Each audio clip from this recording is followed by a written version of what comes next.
Hello guys, यह है transportation का क्वेश्चन नंबर 1 और इस क्वेश्चन में आपको दिया है 3 सोर्सेस और 4 destination D1, D2, D3 and D4 और इसी के साथ आपको सप्लाई और डिमांड भी दिया हुआ है। तो चलिए गाइस, मैं क्वेश्चन रीड करता हूं। Consider the following transportation problems involving minimization of cost in rupees. तो गाइस, ये समझ में आ गया है कि ये क्वेश्चन मिनिमाइजेशन का है, ये क्वेश्चन मैक्सिमाइजेशन का नहीं है, तो हमें यहां पे कन्वर्ट करने की कोई जरूरत ही नहीं है। और जो आपको वैल्यूज दी है, तो गाइस ये वैल्यूज कौन सी है, ये जो वैल्यूज है ये कौन सी वैल्यूज है, तो वो यहां पे दिया है कॉस्ट इन रुपीज, तो हमें इसे ही मिनिमाइज करना है। अब guys, based on this table आपको कुछ क्वेश्चंस दिए हुए हैं। सबसे पहला क्वेश्चन है find initial basic feasible solution, जिसे हम IBFS भी कहते हैं, by NWC rule, LCM rule, VAM method. यानी तीनों मेथड से हमें इस क्वेश्चन में IBFS को फाइंड आउट करना है। लेकिन गाइस, एक्चुअल एग्जाम में जब तुम्हें क्वेश्चन आएगा तो इन तीनों में से कोई भी एक मेथड से ही आपको पूछा जाएगा कि आप IBFS फाइंड आउट कर लो। तो आपको ऐसे क्वेश्चन आ सकता है, find IBFS by NWC rule, या तो फिर आपको ऐसे आ सकता है, find IBFS by LCM method, या फिर आपको ऐसे आ सकता है, find IBFS by VAM method. तो गाइस, अगर आपको तीनों में से कुछ भी दिया हुआ नहीं है तो आप IBFS कौन से मेथड से फाइंड आउट करोगे? तो गाइस, अगर कुछ नहीं दिया है तो आपको यूज करना है वैम मेथड। अब नेक्स्ट क्वेश्चन है फाइंड द ऑप्टिमल सॉल्यूशन। तो गाइस, हमें यहां पे ऑप्टिमल सॉल्यूशन को फाइंड करना है to this problem and determine the total cost of transportation. और टोटल कॉस्ट क्या होता है, ऑप्टिमल सॉल्यूशन फाइंड आउट करने के बाद टोटल कॉस्ट क्या बनता है, हमें वो भी फाइंड आउट करना है। अब क्वेश्चन नंबर सी में क्या पूछा है, is the optimal solution unique? क्या एक ही ऑप्टिमल सॉल्यूशन है? यूनिक मतलब सिर्फ एक, या इससे ज्यादा सॉल्यूशन हो सकते हैं? If there is any optimal alternate solution, अगर इसके अलावा भी कोई सॉल्यूशंस है तो उसे भी हमें आइडेंटिफाई करना है। और डी में क्या बोला है guys, the transport is willing to provide a discount of 25% on the freight on the route S2 D4। तो गाइस, S2 मेरा ये है, ये रो हो गई मेरी S2 और D4 ये मेरा कॉलम हो गया D4। तो गाइस, इन्हें सेल कहते हैं। जैसे 12 एक सेल में है, 6 एक सेल में है, 9 एक सेल में है। ये रो में कितने सेल्स है? 1 2 3 4। इस रो में भी कितने सेल्स है? 4। अगर मैं कॉलम की बात करूं तो गाइस, कॉलम में कितने सेल्स है? 3 1 2 3, 12 है। तो हमें इस सेल की बात करना है S2, और गाइस D4 आ रहा है यहां पे 12।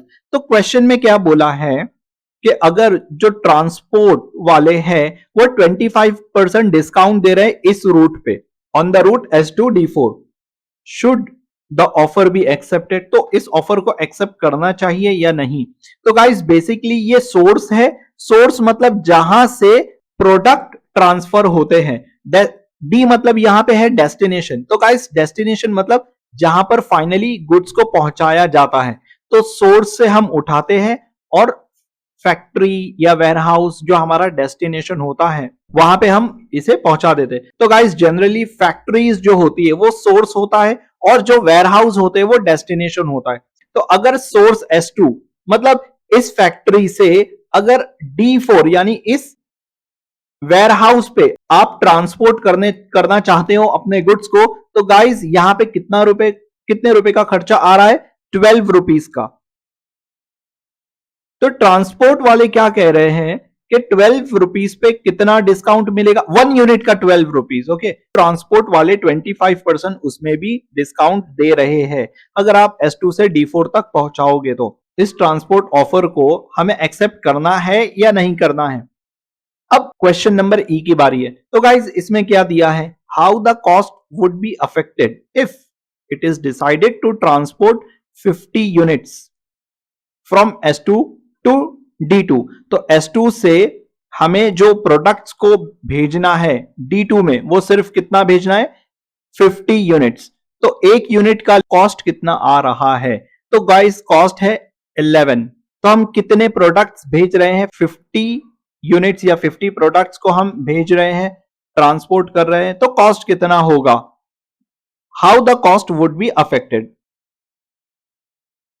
तो गाइज ये तो था एक छोटा मोटा ओवरव्यू। अब हम प्रॉब्लम स्टार्ट करते हैं। तो गाइज सबसे पहला स्टेप इसमें होगा, मैं यहां पे एक समराइज कर देता हूं। आपको यहां पे निकालना होगा इनिशियल बेसिक फिजिबल सॉल्यूशन। अब आप चाहे उसे एनडब्ल्यूसी से निकालो, एलसीएम से निकालो या वैम से निकालो, आपको आईबीएफएस निकालना ही है। लेकिन आईबीएफएस निकालने से पहले आप प्रॉब्लम को चेक करोगे कि ये बैलेंस्ड है या नहीं। क्या ये प्रॉब्लम बैलेंस्ड है या नहीं, आप इसे चेक करोगे। और अगर बैलेंस्ड नहीं है तो आपको बैलेंस्ड करना पड़ेगा।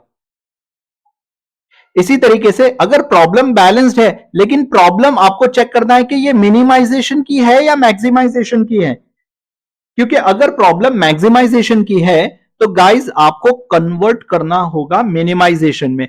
आप ट्रांसपोर्टेशन में भी मैक्सिमाइजेशन की प्रॉब्लम को सॉल्व नहीं कर सकते, आपको सिर्फ और सिर्फ मिनिमाइजेशन की प्रॉब्लम को ही सॉल्व करना है। अगर मैक्सिमाइजेशन की प्रॉब्लम आती है तो उसे कन्वर्ट करना होगा मिनिमाइजेशन में, और कन्वर्ट करने के बाद फिर आप उसे सॉल्व कर सकते हो। तो आईबीएफएस निकालने से पहले आपको बैलेंसिंग चेक करनी है और मिनिमाइजेशन को चेक करना है। तो इस हिसाब से आईबीएफएस आपका बन जाता है स्टेप नंबर 3। तो गाइस बेसिक स्टेप तो आईबीएफएस फर्स्ट होना चाहिए, लेकिन क्योंकि हमें दो कंडीशन को भी चेक करना है तो मैंने उसे स्टेप 1 दे दिया और ये इसे स्टेप 2 दे दिया और हमारा आईबीएफएस हो गया स्टेप 3। गाइस अब आईबीएफएस फाइंड आउट करने के बाद, सॉल्यूशन फाइंड आउट करने के बाद उसकी ऑप्टिमैलिटी को चेक करना है कि सॉल्यूशन ऑप्टिमल है या नहीं।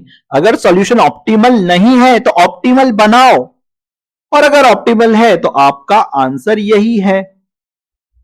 लेकिन गाइस जो सॉल्यूशन आपको मिला है क्या उसमें डीजेनरेसी है या नहीं, उसे भी चेक करना होता है। तो गाइस यहां पे डीजेनरेसी आपको चेक करना होगा ऑप्टिमल सॉल्यूशन निकालने से पहले। इस डीजेनरेसी को हम रिम कंडीशन भी कहते हैं। तो इस हिसाब से गाइस ये जो चेकिंग वाला पार्ट है ये आपका हो गया स्टेप नंबर 4, जिसमें आपको रिम कंडीशन या डीजेनरेसी को चेक करना है। और स्टेप नंबर 5 आपका होता है ऑप्टिमल सॉल्यूशन। अगर आपका सॉल्यूशन डीजेनरेट है तो डीजेनरेसी को निकालना पड़ेगा, रिमूव करना पड़ेगा, उसके बाद ही आप ऑप्टिमल सॉल्यूशन को फाइंड आउट कर सकते हो। अगर आपका सॉल्यूशन डीजेनरेट नहीं है मतलब आपका सॉल्यूशन प्रॉपर है, तो आप डायरेक्टली ऑप्टिमल सॉल्यूशन को फाइंड आउट कर सकते हो। तो गाइस ये था हमारा क्वेश्चन का फ्लो। अब हम स्टार्ट करते हैं। यहां पर मैंने स्टेप्स को ऑलरेडी लिख लिया है। सबसे पहला स्टेप जो है चेक फॉर बैलेंसिंग, और उसके बाद वाला जो स्टेप है मिनिमाइजेशन को चेक करना है। तो गाइस पहला और दूसरा मेथड सिर्फ चेक करना है, अब तीसरा मेथड जो है फाइंड करना है आईबीएफएस सॉल्यूशन। तो गाइस यहां पर हम तीनों मेथड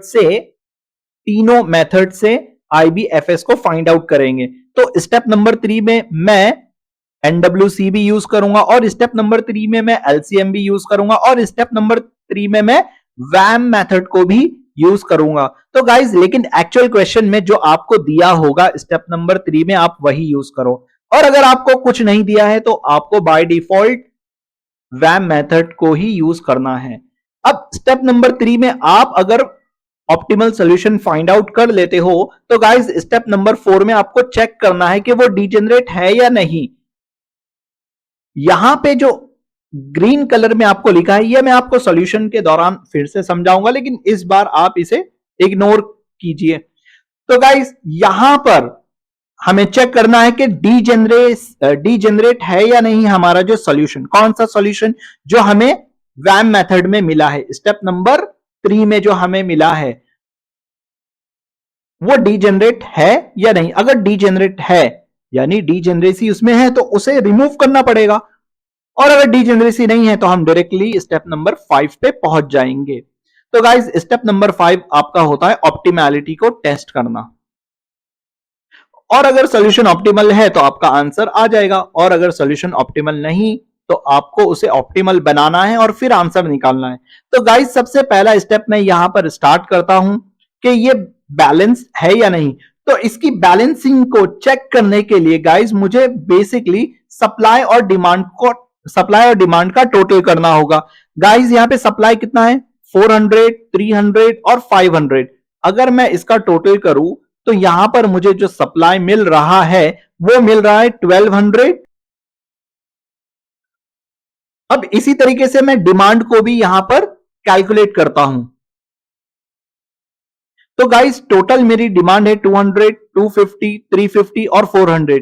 जब मैं इसे टोटल करूंगा तो गाइस ये भी हो जाएगा 1200। इसका मतलब मैं ये कह सकता हूं कि जो सप्लाई है या जो डिमांड ले लेते हैं, जितना डिमांड है उतनी ही सप्लाई है, मतलब सप्लाई इक्वल है डिमांड के।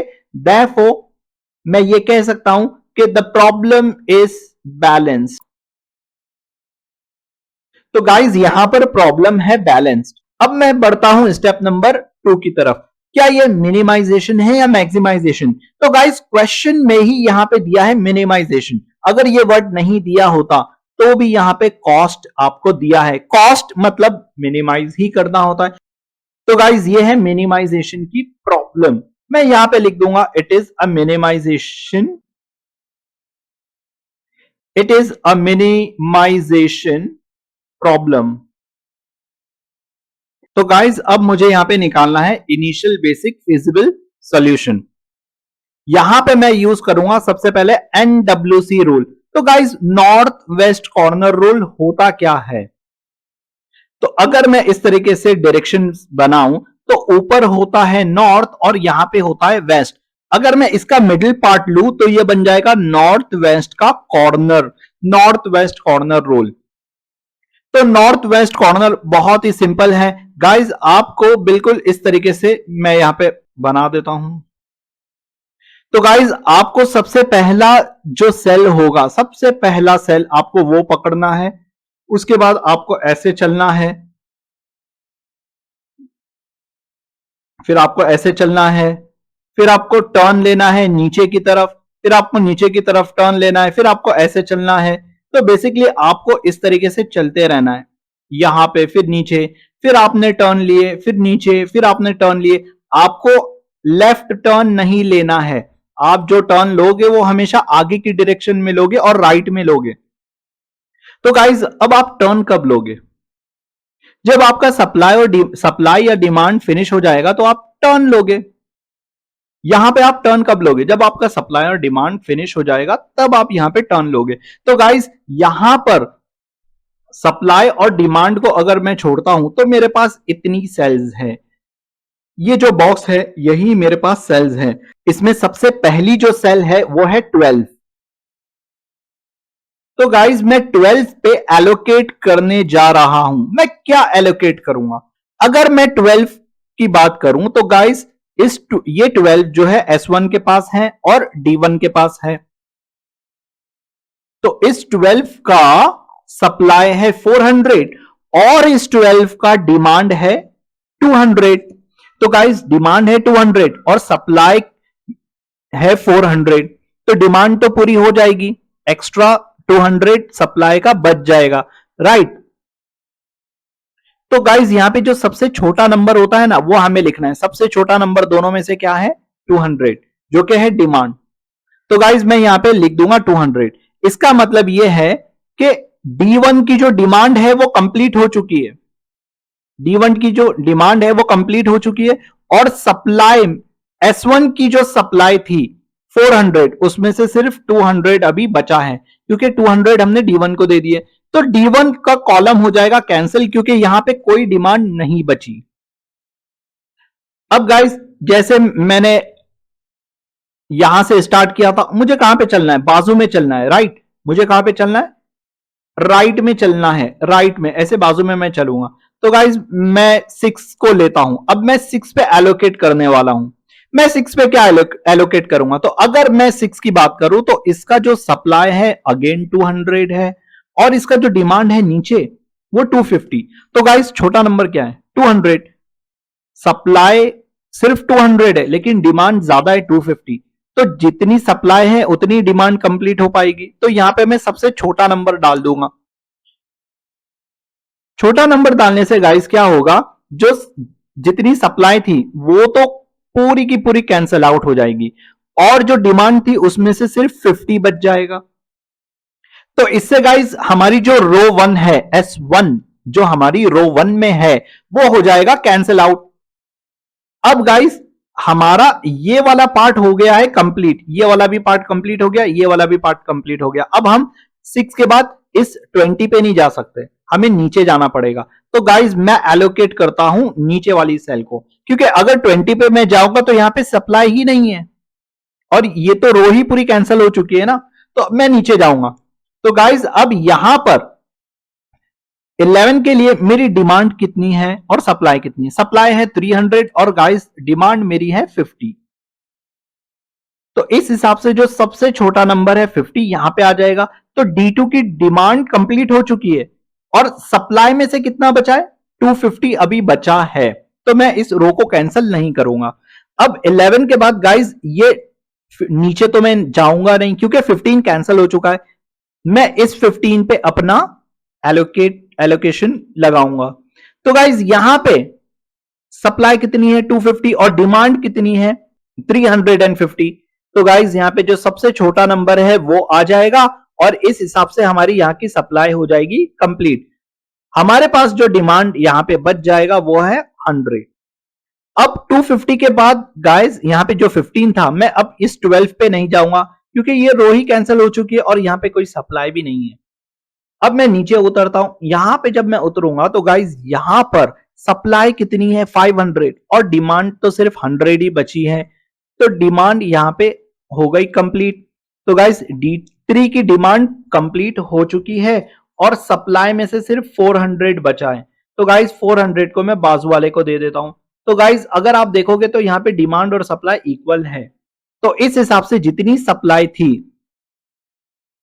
और जितनी डिमांड थी वो एलोकेट हो चुकी है। तो जितनी भी डिमांड थी उसे उसकी सप्लाई मिल चुकी है। यहां पे कोई एक्स्ट्रा कोई कम ज्यादा नहीं हुआ है। तो गाइज मैंने एनडब्ल्यूसी रूल से फिजिबल सॉल्यूशन को निकाल लिया है। अब मुझे उस फिजिबल सॉल्यूशन का कॉस्ट कैलकुलेट करना है। तो गाइज टोटल कॉस्ट क्या होता है? तो गाइज मैं लिखूंगा टोटल कॉस्ट इक्वल्स टू, तो कितना होगा? 12 मल्टीप्लाई बाय 200 प्लस जहां पे एलोकेशन हुई है उसी को देखना है। मैं 6 को नहीं दिखूंगा, मैं बाजू में इस 6 को देखता हूं।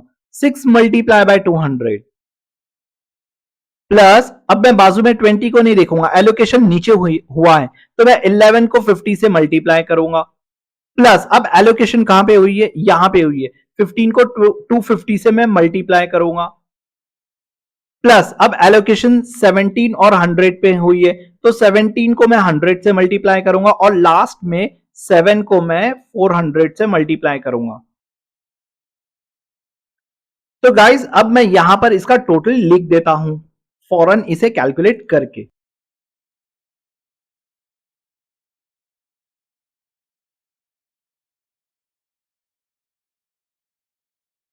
तो गाइज यहां पर टोटल होता है 12,400 रुपीज। यहां पर मैंने एनडब्ल्यूसी मेथड से इनिशियल बेसिक फिजिबल सॉल्यूशन को भी निकाल लिया है और इसका टोटल कॉस्ट भी मैंने कैलकुलेट कर लिया है। चलो अब मैं चलता हूं एलसीएम मेथड से। तो गाइस एलसीएम मेथड भी बहुत आसान है। एलसीएम का फुल फॉर्म क्या है? Least cost. तो ये जो टेबल है, ये टेबल हमें कॉस्ट ही दिया हुआ है, राइट? तो इस कॉस्ट में हम लीस्ट नंबर को सबसे पहले देखेंगे। तो गाइज इसमें सबसे छोटा नंबर है 6 और 6 तो दो जगह 6 है। मैं कहां पे एलोकेशन करूंगा? तो गाइज मैं एलोकेशन तो यहां पर भी कर सकता हूं और यहां पर भी कर सकता हूं क्योंकि मेरे पास तो दोनों नंबर सेम है। तो गाइज सबसे पहले आप स्टार्ट करो जहां पे ज्यादा आप एलोकेट कर पा रहे हो। अगर मैं इस 6 की बात करूं तो यहां पे सप्लाई है 300 और डिमांड है 200। तो आप सिर्फ 200 को एलोकेट कर पाओगे और अगर मैं इस 6 की बात करूं तो यहां पे सप्लाई है 400 और डिमांड है 250, तो आप 250 को एलोकेट यहां पे कर पाओगे। तो सबसे पहले मैं इसको ही स्टार्ट करता हूं, मैं यहां पे लिखता हूं 250, क्योंकि यहां पे मेरा सप्लाई 400 है और डिमांड 250 है, तो इस हिसाब से D2 की डिमांड हो जाएगी कंप्लीट और यहां पे बच जाएगा 150 सप्लाई में। अब गाइस जो नंबर्स बच गए हैं D1, D3 और D4 में, उनमें सबसे छोटा नंबर है अगेन 6, तो गाइस मैं 6 पे यहां पे एलोकेट करूंगा। यहां पर सप्लाई है 300 और डिमांड है 200, तो गाइस यहां पे आएगा 200। मैं यहां पे लिख देता हूं सबसे छोटा नंबर और इससे D1 हो जाएगा कैंसिल, यहां पे सप्लाई में बचेगा सिर्फ 100। अब गाइस जो नंबर्स बच जाते हैं, इन नंबर्स में सबसे छोटा नंबर कौन सा है, वो है 12 या 7, 7 है, तो गाइस 7 पे मैं एलोकेट करता हूं। यहां पे सप्लाई है 500 और डिमांड है 400, तो सबसे छोटा नंबर मैं यहां पे ऐसे लिख देता हूं, तो ये डिमांड हो जाएगा कैंसिल। यहां पे कितना बचेगा, यहां पे बचेगा ओनली 100। अब गाइज यहां पे सबसे छोटा कौन सा है, सबसे छोटा है 15, तो गाइज मैं यहां पर एलोकेट करूंगा 100 को, तो ये हो गया कैंसिल, यहां पे बच जाता है 250। अब गाइस 150 ऊपर चला जाएगा और 100 नीचे चला जाएगा, तो दोनों एक साथ एलोकेट हो सकते हैं, इनफैक्ट तीनों भी एक साथ एलोकेट हो सकते हैं क्योंकि तीनों का टोटल 350 ही होता है। तो गाइस यहां पे हमने सक्सेसफुली डिमांड और सप्लाई को एलोकेट कर लिया है एलसीएम मेथड में। अब गाइस मैं यहां पर अगेन टोटल कॉस्ट निकालूंगा, मैं यहां पे बिल्कुल इसी तरीके से लिखूंगा, total cost equals to 6 multiply by 200 plus 6 multiply by 250 plus 20 multiply by 150 plus 15 multiply by 100 plus 17 multiply by 100 plus 7 multiply by 400। तो गाइस जब मैं इसे कैलकुलेट करूंगा तो मुझे कितना मिलेगा, मैं यहां पे कैलकुलेट कर लेता हूं।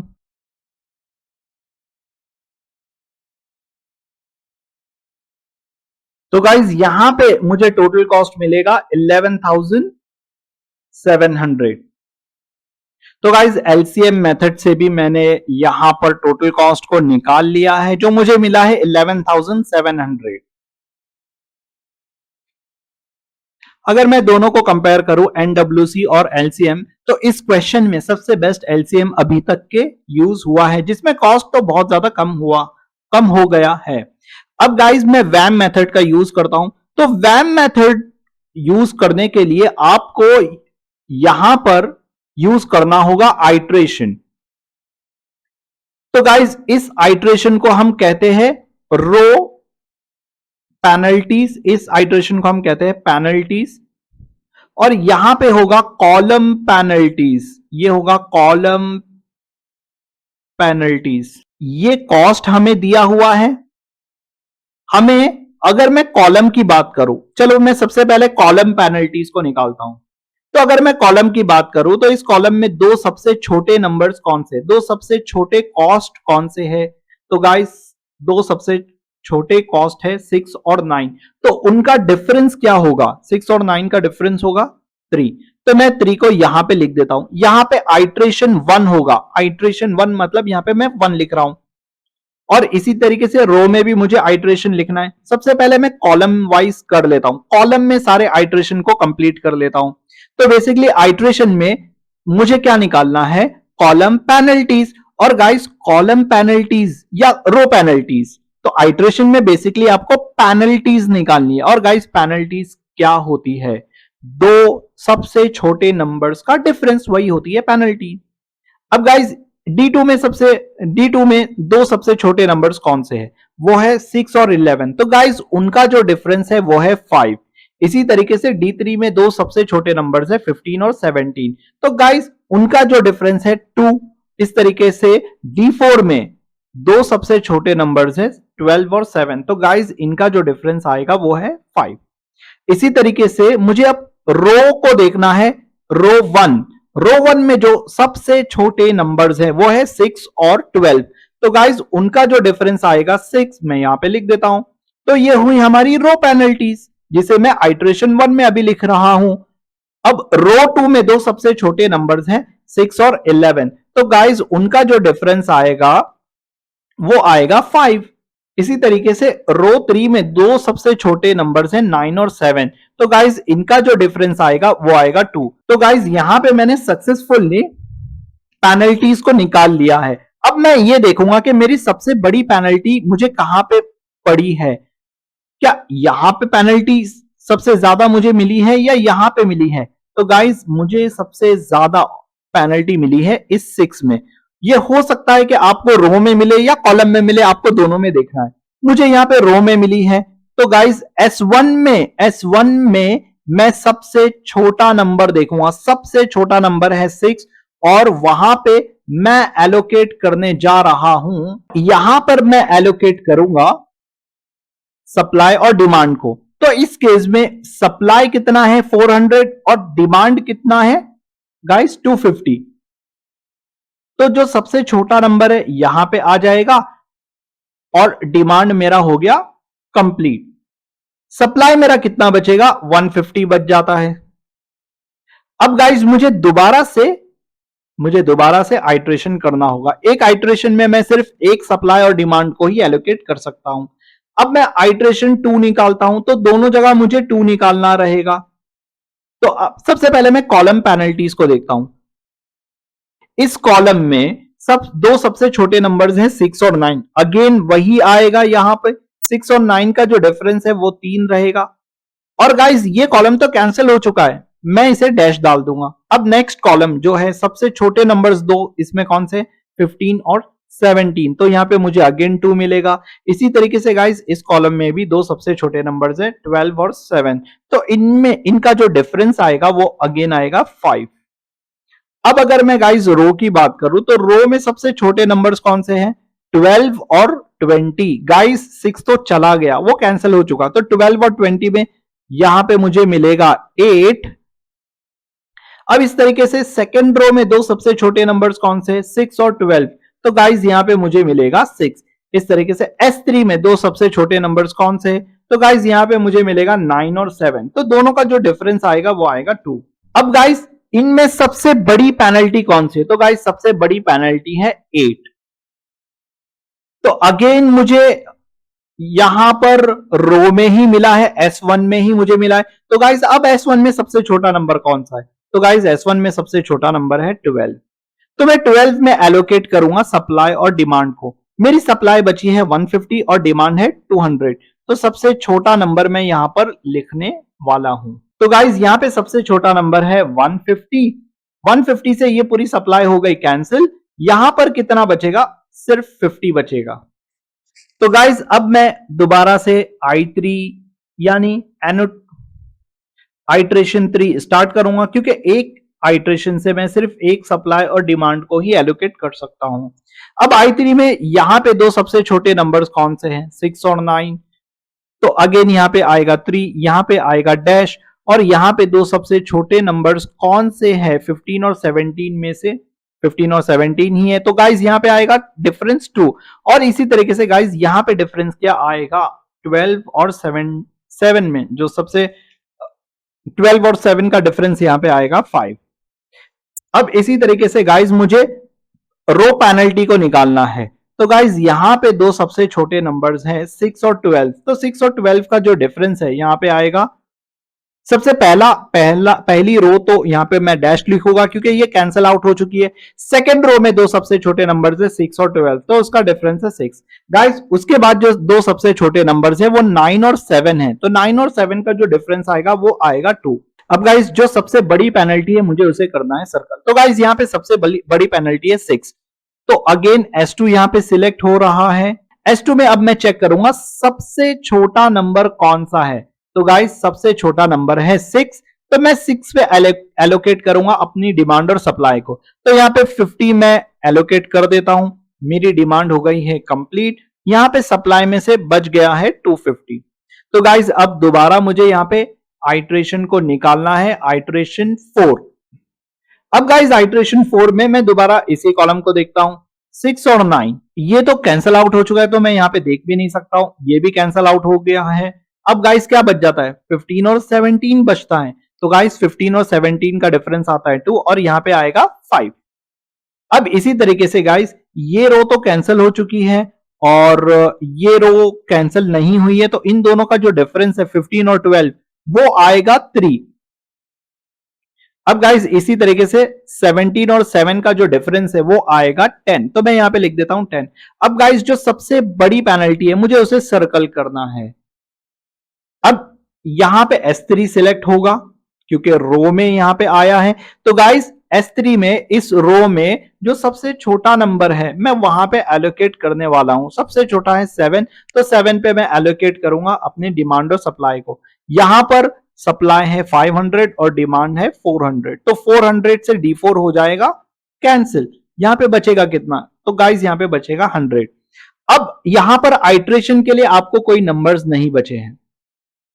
15 और 7 आप आइट्रेशन नीचे कर सकते हो, लेकिन रो में क्या करोगे, रो में कोई आइट्रेशन आप नहीं कर पाओगे। तो गाइस जो डिमांड या सप्लाई बच गया है हमें यहां पे एलोकेट कर देना है। यहां पे 350 बच रहा है, तो 350 हम किसे देंगे, क्या 15 को दे देंगे या 17 को देंगे या दोनों को आधा आधा देंगे। तो गाइस 15 में सप्लाई कितना है 250, तो मैं यहां पे लिखता हूं 250। तो इस तरीके से ये कैंसिल हो गया है सप्लाई। अब डिमांड में कितना बच जाएगा, डिमांड में 100 बच जाएगा। अब गाइस 100 यहां पे मैं एलोकेट कर देता हूं, तो ये 100 हो गया कैंसिल। तो इसी तरीके से गाइस मैंने डिमांड और सप्लाई को यहां पर पूरी तरीके से एलोकेट कर लिया है। अब मुझे यहां पे निकालना है टोटल कॉस्ट। तो गाइस टोटल कॉस्ट निकालने का मेथड तो बिल्कुल वही है, मैं लिखूंगा टोटल कॉस्ट इक्वल्स टू जो एलोकेशंस हुई है। तो गाइज यहां पे एलोकेशन किस में हुई है, 12 और 150 में हुई है। मैं लिखूंगा 12 मल्टीप्लाई बाय 150 प्लस 6 और 50 में हुई है, मैं ऐसे लिखता हूं, प्लस 6 और 250 में हुई है, तो मैं लिखता हूं 6 मल्टीप्लाई बाय 250 प्लस यहां पे 15 और 250 में हुई है, प्लस यहां पे 17 और 100 में हुई है, प्लस यहां पे 7 और 400 में हुई है। तो गाइज यहां पे मैंने लिख चुका है। अब मैं इन दोनों को मल्टीप्लाई करता हूं,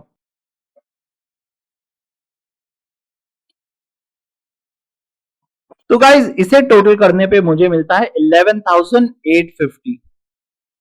तो अगर मैं कंपेयर करूं तो सबसे बेस्ट तो मुझे यहां पे एलसीएम मेथड में मिला है, लेकिन गाइज हमें वैम मेथड को ज्यादा प्रेफरेंस देना है। मैं वैम मेथड से ही नेक्स्ट स्टेप को सॉल्व करूंगा। तो गाइज मेरा जो नेक्स्ट स्टेप है वो है चेक फॉर डीजेनरेसी। मैं सबसे पहले ये देख लेता हूं कि वैम मेथड में मुझे आईबीएफएस क्या मिला है। अगर क्वेश्चन में एलसीएम बोला है तो आप एलसीएम से जाओ, अगर क्वेश्चन में एनडब्ल्यूसी बोला है तो आप एनडब्ल्यूसी मेथड को यूज करो। लेकिन गाइस क्वेश्चन में कुछ ऐसा बोला नहीं है कि कौन से मेथड से आपको डीजेनरेसी को चेक करना है और सॉल्यूशन की ऑप्टिमैलिटी को भी चेक करना है। तो गाइस मैं वैम मेथड यूज करूंगा। तो स्टेप 3 में जो वैम मेथड का आंसर आया है मैं उसे ही यूज करने वाला हूं। तो गाइस जो मुझे इनिशियल बेसिक फिजिबल सॉल्यूशन मिला है सबसे पहले उसे मैं यहां पर लिख लेता हूं। तो गाइस ये सॉल्यूशन को मैंने लिख लिया है जो कि मुझे आईबीएफएस से मिला था। मैं यहां पे लिख देता हूं आईबीएफएस बाय वैम मेथड से मिला था, तो मैं यहां पे लिख देता हूं आईबीएफएस बाय वैम मेथड।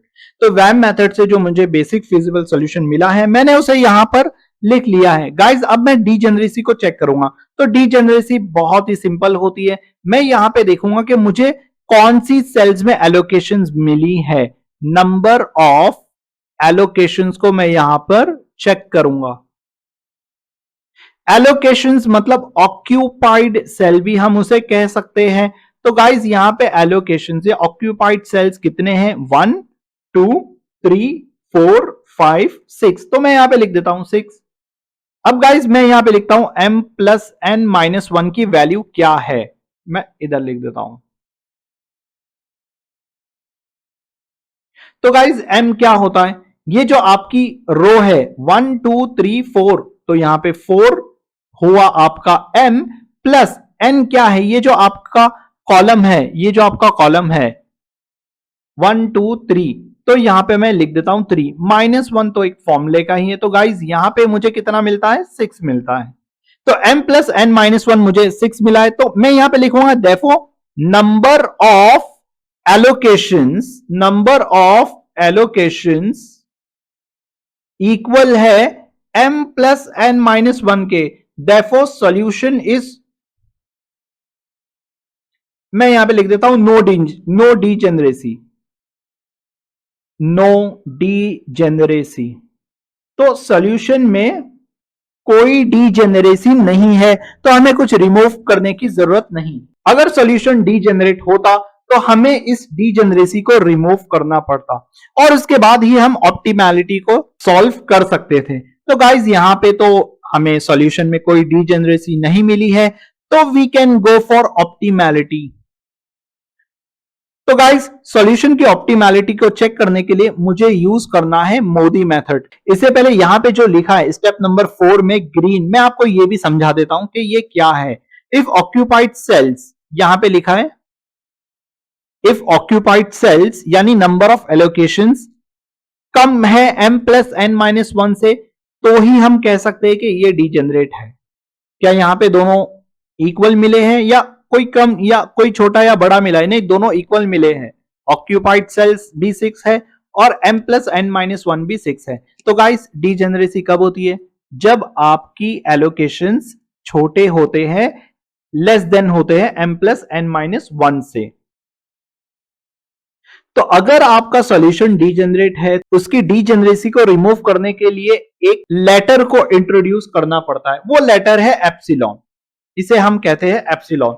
तो गाइज मैं यहां पे लिख देता हूं, वैसे आपको जरूरत नहीं पड़ेगी, आपके सिलेबस में ये है भी नहीं, लेकिन for the sake of information मैं यहां पे लिख रहा हूं, इसे कहते हैं एप्सिलॉन।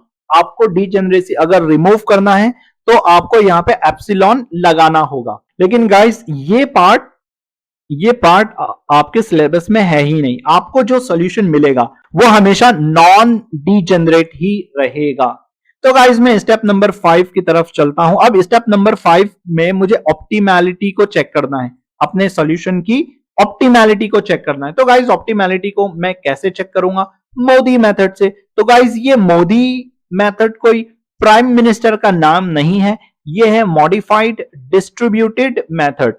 डिस्ट्रीब्यूटेड का मतलब क्या है, तो गाइज यहां पे आपने सप्लाई और डिमांड को क्या किया, सप्लाई और डिमांड को यहां पर डिस्ट्रीब्यूट कर दिया, राइट।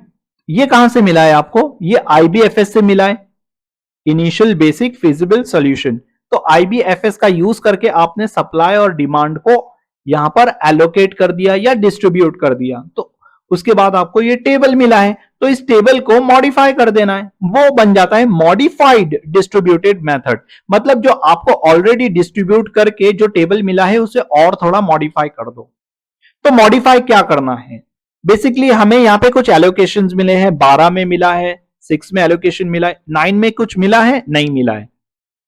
अच्छा अगर मैं यहां पे देखूंगा तो 6 में एलोकेशन मिला है, लेकिन क्या 11 और 15 में एलोकेशन मिले हैं, नहीं। तो हम इसे कहते हैं नॉन ऑक्यूपाइड सेल्स, मतलब यहां पे कोई एलोकेशंस नहीं है। तो गाइस मोदी मेथड में हमें उधर भी एलोकेशंस को प्रोवाइड करना है। लेकिन गाइस सबसे पहले जो मुझे पिछले स्टेप में एलोकेशंस मिली थी, मैं उसी एलोकेशंस को यहां पे लिख देता हूं।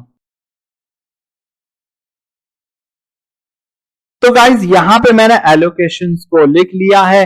अब मुझे क्या करना है, मुझे यहां पे जो नॉन ऑक्यूपाइड सेल्स है, गाइज जो नॉन ऑक्यूपाइड सेल्स है वहां पे एलोकेट करना है, वहां पे एलोकेशंस को करना है। तो गाइज मैं कैसे करूंगा, तो मोदी मेथड वही है, उसी चिड़िया का नाम है। मैं यहां पे अपने टेबल को थोड़ा मॉडिफाई कर देता हूं मोदी के हिसाब से।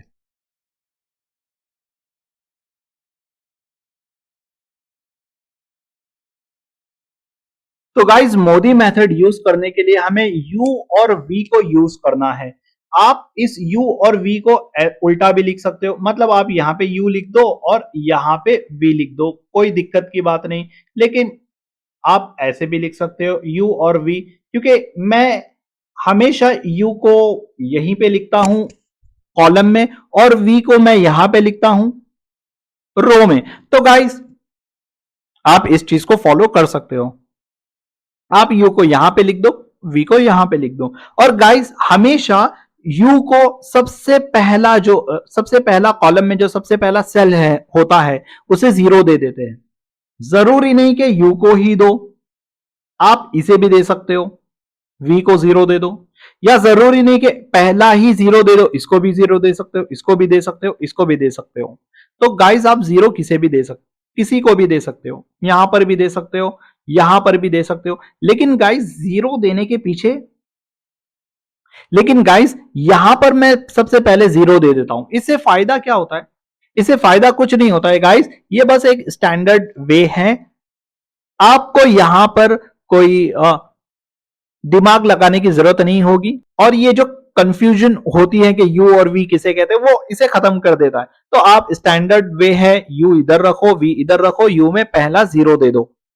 अब गाइस बच जाती है ये वाली वैल्यू u की और ये वाली वैल्यू, और गाइस v की तो सारी वैल्यूज बच जाती है। तो इन्हें हमें कैलकुलेट करना है इस 0 और जो सेल के अंदर ऑक्यूपाइड सेल्स है उन सेल की मदद से। तो गाइज अब हम कैसे कैलकुलेट करेंगे? तो गाइज 0 मैंने इस रो में दिया है, रो 1। तो अगर मैं रो 1 में देखूं तो 2 ऑक्यूपाइड सेल्स हैं, एक तो 6 पे है और एक है 12 पे। तो यहां पे होगा क्या, मैं इस तरीके से एरो बना लेता हूं। तो गाइज जो ऑक्यूपाइड सेल्स हैं ये 0 से लाइन चलेगी और उस ऑक्यूपाइड सेल पे टकरा के अपना डायरेक्शन बदल देगी। तो इसका मतलब गाइस यहां पे हम v की वैल्यू को फाइंड आउट कर सकते हैं। उसका एक फॉर्मूला है u plus v equals to c। तो गाइस ये u हमारा u है और ये v हमारा ही v है। ये c क्या है? c गाइस यहां पे है कॉस्ट। तो कॉस्ट क्या चीज होती है? ये जो सेल के अंदर दिया है ये आपको कॉस्ट ही तो दिया है, यही c की वैल्यू है। तो गाइस इस केस में मेरा c क्या है? इस केस में मेरा c है 6।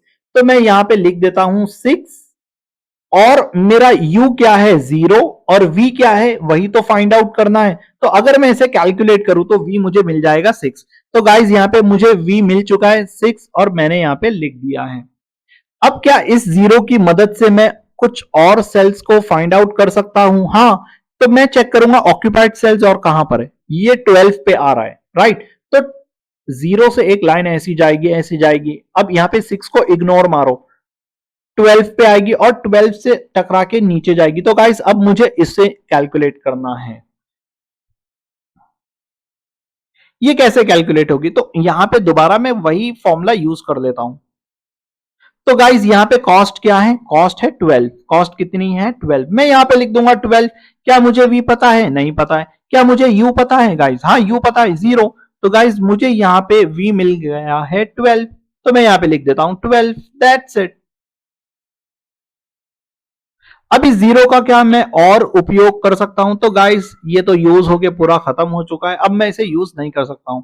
क्या मैं इस 12 को यूज कर सकता हूं? तो मैं चेक करता हूं, ये 12 इस कॉलम में आता है।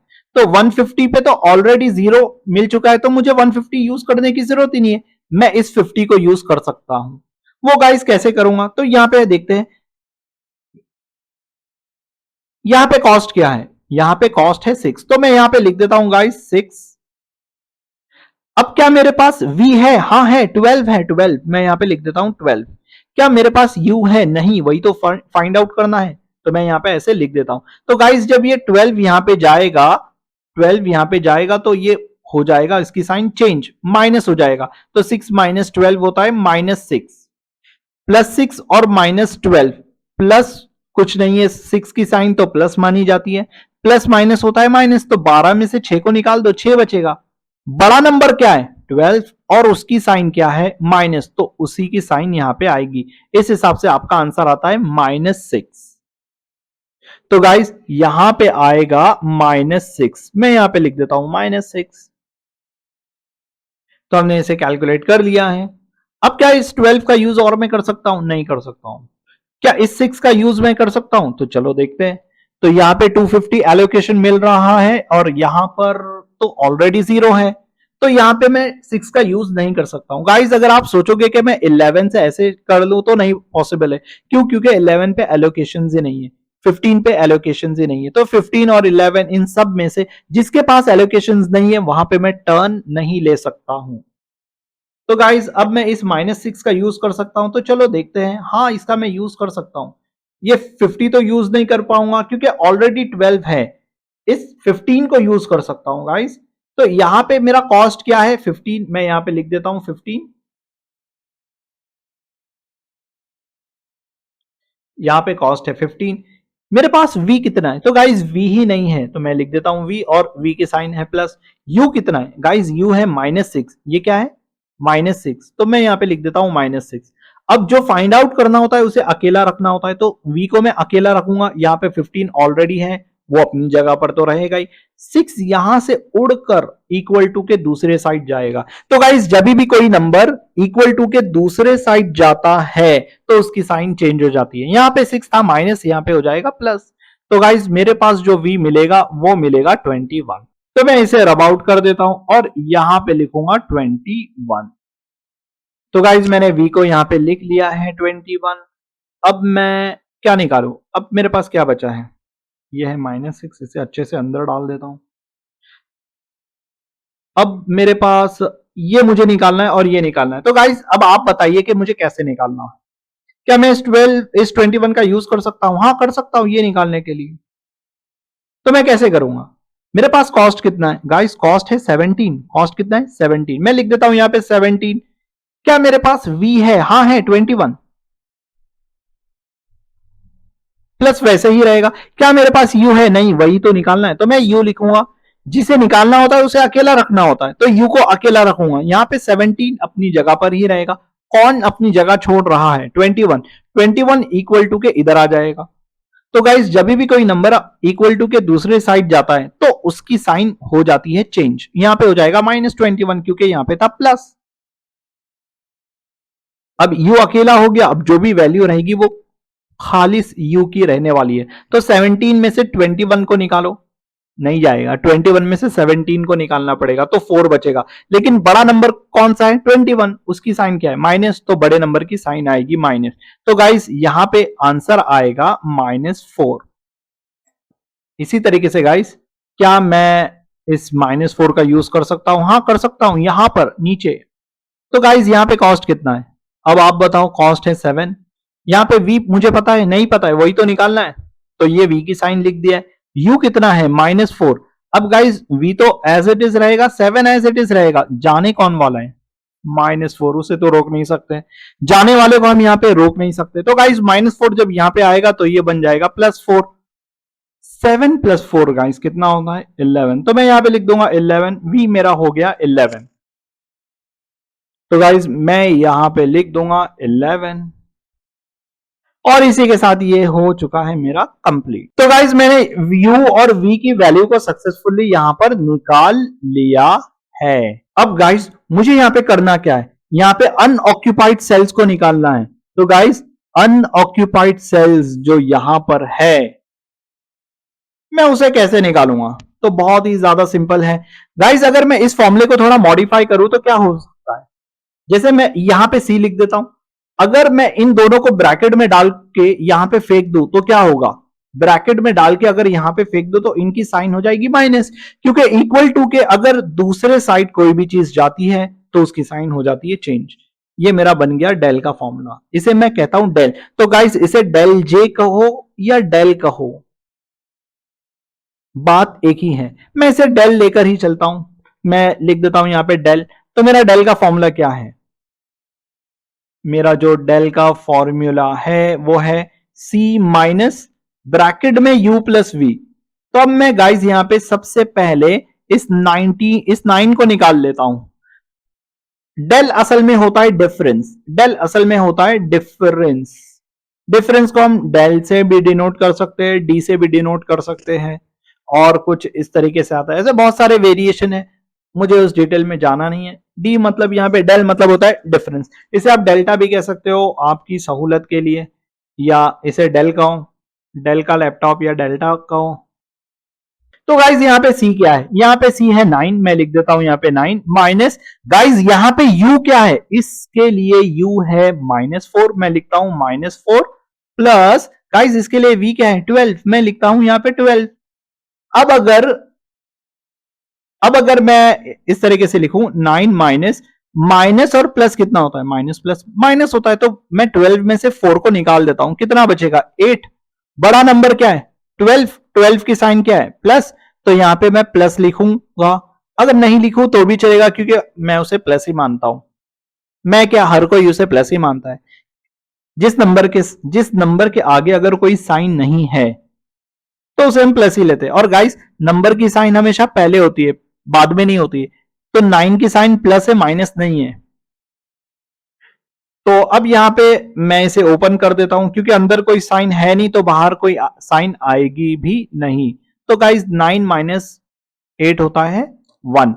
तो मुझे यहां पे डेल की वैल्यू सक्सेसफुली मिल चुकी है। मैं यहां पे लिख देता हूं 1 और इसे कर देता हूं थोड़ा सा साइड में। ये मैंने निकाल लिया है, मैं इसे साइड में कर दूंगा।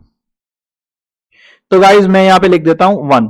अब मुझे और डेल की वैल्यू निकालना है। तो गाइज यहां पे डेल की वैल्यू क्या, मैं फॉर्मूला लिख देता हूं c minus U plus V. तो बहुत ही आसान है गाइज, किसकी निकालो आप बोलो, इसके निकालता हूं। चलो यहां पे कॉस्ट कितना है 11, यहां पे कॉस्ट है 11, मैं यहां पे लिख दूंगा 11 माइनस यू कितना है गाइज, यहां पे यू कितना है -6 है, यू कितना है -6 प्लस, गाइज यहां पे वी कितना है +6, वी कितना है +6, मैं यहां पे लिख देता हूं +6। तो -6 प्लस 6, ये पार्ट तो हो गया 0, बचा क्या 11। अगर ये पार्ट 0 हो गया तो ये साइन चली गई, ये साइन इससे पहले ही है। नंबर की साइन हमेशा पहले होती है, बाद में नहीं होती है। तो ये माइनस की साइन इस ब्रैकेट की थी, ब्रैकेट ही चला गया, 0 ही बच गया यहां पे।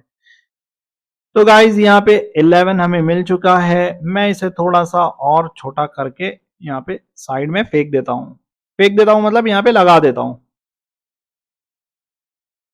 तो गाइज मैं यहाँ पे लिख देता हूं 11 और इसे भी मिटा दूंगा, मैं यहाँ पे लिख रहा हूं 11।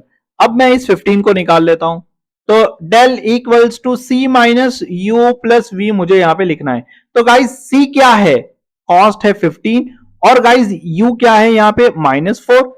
15 का देखो सामने क्या है यू -4, और यहाँ पे वी क्या है 6 है 6। तो गाइज मैं यहाँ पे लिखता हूं +6। मैं यहाँ पे 15 एज इट इज लिखूंगा, माइनस एज इट इज लिखूंगा, ब्रैकेट एज इट इज लिखूंगा। ब्रैकेट के अंदर क्या है माइनस प्लस 4, प्लस माइनस कितना होता है प्लस माइनस माइनस, तो 6 में से 4 निकाल दो, बच गया 2। बड़ा नंबर कौन सा है 6, 6 की साइन है प्लस, तो गाइज यहाँ पे साइन रहेगी प्लस। तो 15 - 2 होता है 13। तो गाइज मैं यहाँ पे लिख देता हूं 13 और इसे मैं पैक कर लेता हूं ऐसे बैग में। तो गाइस डिजिटल होने का यही सबसे अच्छा फायदा होता है कि आप किसी भी चीज को बड़ी आसानी से एडजस्ट कर सकते हो। तो अब मैं किसे निकालू, अब मैं इसे निकाल लेता हूं गाइस। तो यहां पर कॉस्ट कितना है 20 माइनस, अब आप यू बताओ कितना है 0, और वी गाइस कितना है, वी बताओ आप कितना है 21। तो 20 ये तो वैसे ही रहेगा, 0 प्लस 21 तो 21 होगा। अब अगर 20 माइनस 21 करूं तो -1 होगा, क्योंकि बड़ा नंबर 21 है और उसकी साइन है माइनस। जब ये ब्रैकेट से बाहर आएगा तो माइनस ही हो जाएगा ना, 20 माइनस 21, तो मुझे मिलेगा -1। तो गाइस माइनस, मैं पहले इसे यहां पे फेंक देता हूं और मैं लिखूंगा -1 यहां पे। ये है खतरे की घंटी, माइनस में नहीं आनी चाहिए, नहीं आना चाहिए माइनस में, काम बढ़ जाता है गाइस। ठीक है कोई बात नहीं, हम उस काम को भी कर लेंगे यार। अभी तक तो झाड़ू पोछा मारा ही है, इसे भी कर देते हैं और क्या। तो सी यहाँ पे कितना आएगा गाइस, मैं इसे ले लेता हूं 25। तो यहां पे मैं डाल देता हूं 25, और u क्या है, इसका u है 0, और गाइस v क्या है 11। तो यहां पे मैं लिखता हूं 25 माइनस 0 प्लस 11 तो 11 ही होगा, और 25 में से जब 11 को माइनस करोगे तो होगा 14। तो मैं यहां पे लिख देता हूं 14। अब गाइस मुझे निकालना है इस नंबर को, यहां पे एलोकेशन को ढूंढना है। तो मैं यहां पे लिखता हूं del equals to C minus U plus V. तो गाइस यहां पे कॉस्ट कितना है, कॉस्ट है 12 माइनस यू कितना है -6 और वी कितना है 11। तो गाइस अब अगर मैं इसे कैलकुलेट करूं तो माइनस प्लस कितना होता है, माइनस 11 में से 6 को निकाल दो, कितना बचेगा, 5 बचेगा। अब गाइस 12 माइनस 5 कितना होने वाला है, तो ये होने वाला है 7। मैं यहां पे लिख देता हूं 7। अब मुझे इसे छोटा करने की जरूरत नहीं क्योंकि कुछ बचा ही नहीं है निकालने के लिए। तो गाइज मैंने यहां पे सब निकाल लिया है, लेकिन दुख की बात यह है कि मुझे -1 मिल गया है, क्योंकि यहां पे मैं लिख रहा हूं सिंस, इसे कहते हैं उल्टा देयरफॉर डालना है, इसे कहते हैं सिंस जो हमारा डेल है वो लेस देन 0 मिला है, 0 बड़ा है ना डेल के सामने। डेल जे क्यों कहते हैं गाइज, मैं यहां पे आपको बता देता हूं डेल जे क्यों कहते हैं। हमारी डेल की कितनी वैल्यू है, ये 1 भी डेल की वैल्यू है, ये 11 जो मिला ये भी डेल की वैल्यू है, ये 15 के बाजू में जो 13 मिला है ना, ये आपको जो दिख रहा है 13, ये भी क्या है, डेल की वैल्यू है। ये -1 ये भी डेल की वैल्यू है, ये जो 14 आपको दिख रहा है ये भी डेल की वैल्यू है। तो डेल की वैल्यू आपको एक मिली है या बहुत सारी मिली है, 1 2 3 4 5 6 डेल की वैल्यू मिली है। तो डेल 1 होगा, डेल 2 होगा, डेल 3 होगा। तो इससे 1 2 3 लिखने से अच्छा जे लिख दो। जे क्या है मेरा, कभी 1 होगा, जे क्या है मेरा कभी 2 होगा, जे क्या है मेरा कभी 3 होगा। तो गाइस आप डेल जे बोलो या सिंपल डेल बोल दो, बात एक है, मैं जे को हटा देता हूं। तो गाइस एक डेल जे की वैल्यू ऐसी है जिसमें 0 बड़ा है और डेल जे छोटा है, वो है -1। मैं इसे यहां पे ऐसे ऐसे अच्छे से और डार्क कर देता हूं, यहां पे मुझे मिला है -1। अब यहां पे सिंस डेल की वैल्यू लेस देन है 0, सारी वैल्यू गाइस पॉजिटिव आनी चाहिए, एक भी वैल्यू नेगेटिव नहीं आनी चाहिए। लेकिन अगर नेगेटिव आ गई तो आपको ऐसे लिखना है सिंस डेल की value less than 0 therefore solution is not optimal. तो गाइस ये सॉल्यूशन ऑप्टिमल नहीं है, तो दुख की बात यह है कि आपको इसे ऑप्टिमल बनाना पड़ेगा। अब हम ऑप्टिमल इसे कैसे बनाएंगे, तो गाइस ऑप्टिमल बनाने के लिए आपको यहां पर लूप को बनाना पड़ेगा। तो मैं यहां पे लिखता हूं देयरफॉर द लूप इज नेडेड। यहां पे आपको लूप बनाना पड़ेगा। मैं सबसे पहले यहां पे टेबल को मैं यहां पे कर लेता हूं कॉपी, क्योंकि गाइस लूप बनाने के लिए इसकी मुझे बड़ी जरूरत पड़ने वाली है, और इसी की जरूरत पड़ेगी यार, मैं और कहां पे सॉल्व करूंगा। तो यहां पर लूप की जरूरत पड़ेगी, और यू और वी की तो कोई जरूरत नहीं है, तो इसे मैं चलता कर देता हूं। तो गाइस ये जो 1 है ना, -1 नहीं आना चाहिए था, यही सबसे बड़ी अ, तकलीफ देने वाली बात है। तो गाइस जो लूप यहां पर बनेगा वो कहां से शुरू होगा, वो इसी -1 से शुरू होगा। हम लूप क्यों बना रहे हैं, ताकि इस माइनस को पॉजिटिव में बदल सके। अब यहां पे 9 के पास 1 मिला है, ये पॉजिटिव मिला है, ये वाला पॉजिटिव है, और कहां पे पॉजिटिव है, ये पॉजिटिव है, ये पॉजिटिव है। ये सारे ये नॉन नॉन एलोकेटेड सेल्स थे, राइट, जिसे हमने सर्कल से डिनोट किया था। तो ये नॉन एलोकेटेड सेल्स पॉजिटिव मिले, सिर्फ एक ही सेल्स है जो हमें नेगेटिव मिला है। इस वजह से हमारा सॉल्यूशन ऑप्टिमल नहीं है। तो गाइस ऑप्टिमल बनाने के लिए इसकी नेगेटिविटी को खत्म कर देते हैं, ऑप्टिमल बन जाएगा। तो गाइस जो लूप स्टार्ट होगा वो इसी नेगेटिव वैल्यू से स्टार्ट होगा। मान लो अगर आपके पास दो नेगेटिव वैल्यू आ जाती है, पॉसिबल है, मान लो आपके पास इधर भी -5 होता, जैसे यहां पर भी आपके पास -5 होता गाइस, तो आप अब -1 या -5 किसको चूज करते, -5 को चूज करना होता है। तो इस केस में आपको -5 को चूज करना होता है। लेकिन गाइस यहां पे -1 मिला है, तो -1 से लूप बनेगा। अब लूप बनाने की कुछ ट्रिक होती है गाइस। लूप कहां से स्टार्ट होगा, यहां से लूप स्टार्ट होगा, कैसे चलेगा, ऐसे भी चल सकता है, लेफ्ट राइट। गाइस ऐसे भी चल सकता है, ऐसे ऐसे, लेफ्ट राइट की यहां पे कोई पाबंदी नहीं है।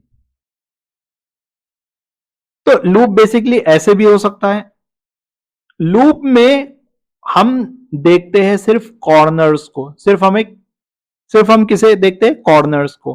गाइस यहां पे लूप ऐसे भी हो सकता है, ऐसे ऐसे ऐसे। तो गाइस जो लूप हो रहा है, जो लूप बन रहा है ना, वो स्टार्ट कहां से होता है, एक ही पॉइंट से स्टार्ट होता है और गोल घूम के दोबारा उधर ही आता है, उसे हम लूप कहते हैं। अगर वो उधर नहीं आ पाए तो उसे हम लूप नहीं कहेंगे। और जो लूप बनेगा गाइस, जो लूप बनेगा, वैसे तो आपको ज्यादा इतना इतना हैवी आपको लूप नहीं आएगा, ये ऐसे है, ऐसे ऐसे। गाइस ऐसे भी लूप है और बहुत हैवी हैवी लूप है। मान लो अगर मैं ऐसे बनाता हूं, ऐसे ऐसे ऐसे, ये ऐसे घूम के ऐसे, ये ऐसे घूम के ऐसे, ऐसे ऐसे भी लूप होते हैं, लेकिन ये आपको नहीं आएगा, आपको बहुत ही सिंपल लूप है। तो आप सिंपल में ही खेलो। यहां से लूप ऐसे बनेगा, मान लो लूप ऐसे बन रहा है, मान लो लूप ऐसे बन रहा है। तो गाइस स्टार्टिंग पॉइंट ये था और ये यहां पे चला है, ये यहां चला है, ये यहां चला है, ये दोबारा अपनी जगह पे आ गया है। तो गाइस जो स्टार्टिंग पॉइंट है वहां पे मैं लिखूंगा प्लस, और फिर यहां पे लिखूंगा माइनस। ऑल्टरनेट प्लस माइनस लिखना है, माइनस जरूरी नहीं, यहां पे आप नीचे भी लिख सकते हो, कहीं से भी स्टार्ट करो, लेकिन लूप से चलना है। प्लस के बाद माइनस यहां पे लिखा है तो दूसरा प्लस इधर आएगा, फिर माइनस इधर आएगा। या तो आप उल्टा चल सकते हो, लेकिन शुरू करना है प्लस से ही। जहां से आपने लूप शुरू किया है वो हमेशा प्लस ही रहेगा गाइस। तो प्लस यहां पे हुआ, माइनस इधर आ गया, प्लस यहां पे हुआ, माइनस इधर आ गया। अब ये प्लस माइनस का खेल क्या है वो हम बाद में खेलेंगे, सबसे पहले लूप बना लेते। तो गाइस लूप यहां पे बनने वाला है 1 से। मैं सबसे पहले इस -1 को हटा देता हूं। तो लूप यहां पे 20 से बनेगा। कहां से बनेगा, ये 20 से बनेगा। और गाइस यहां पे टर्न में ले रहा हूं, यहां पे जो टर्न में ले रहा हूं ना, नीचे जा रहा हूं, यहां पे जा रहा हूं, ऊपर जा रहा हूं, तो ये टर्न सिर्फ नंबर ऑफ ऑक्यूपाइड सेल से या ऑक्यूपाइड सेल से ही आप टर्न ले सकते हो। कोई ऐसी सेल से आप टर्न नहीं ले सकते हो जहां पे ऑक्यूपाइड सेल्स नहीं है। तो गाइस 9 पे आप टर्न नहीं ले सकते हो, इस 11 पे, 15 पे, ये 25 पे, यहां पे आप टर्न नहीं ले सकते हो। और 20 से तो लूप स्टार्ट ही हो रहा है। तो गाइस मैं लूप अगर यहां पे 6 पे रुक जाता हूं, क्या नीचे जा सकता हूं, हाँ जा सकता हूं, लेकिन नीचे एक बार चले गए तो नीचे तो कुछ है ही नहीं। तो जाके करोगे क्या, यहां से टर्न भी नहीं ले सकते। क्यों, क्योंकि 15 पे क्या आपका ऑक्यूपाइड सेल्स है जो आप टर्न ले रहे हो, नहीं। टर्न कहां से लेना है, टर्न गाइस वहीं से लेना है जहां पर आपका ऑक्यूपाइड सेल्स है। आप ऐसे भी चल सकते हो, नीचे चलो, यहां से टर्न ले लो यहां पे, क्योंकि आपको 6 पे और टर्न मिल जाएगी। यहां से टर्न ले लो ऊपर, आपको यहां पे भी टर्न मिल जाएगी। यहां से टर्न ले लो सीधा यहां पे, तो आ गए, पहुंच गए हम यहां पे। तो गाइस बीच में जो आया ना 11, उसको भूल जाओ। ऐसे समझो कि ब्रिज पे से आप गए हो, ब्रिज पे से आपको सिर्फ कॉर्नर्स को देखना है, कॉर्नर्स को। ये बीच वाले लाइन से जो कट हो रहे हैं उसको देखना ही नहीं है। मतलब ये आप 6 को नहीं देखोगे, ये 11 को नहीं देखोगे, हाँ ये 6 को देखोगे, ये कॉर्नर हुआ ना, यहां से आपने टर्न लिया है। तो गाइस अब मैं यहां पे इसे दे दूंगा प्लस, ये हो जाएगा माइनस, इसे दे देता हूं प्लस, ये हो जाएगा माइनस। अब ये प्लस माइनस का खेल क्या है, तो मैं इसे दोबारा कॉपी कर लेता हूं।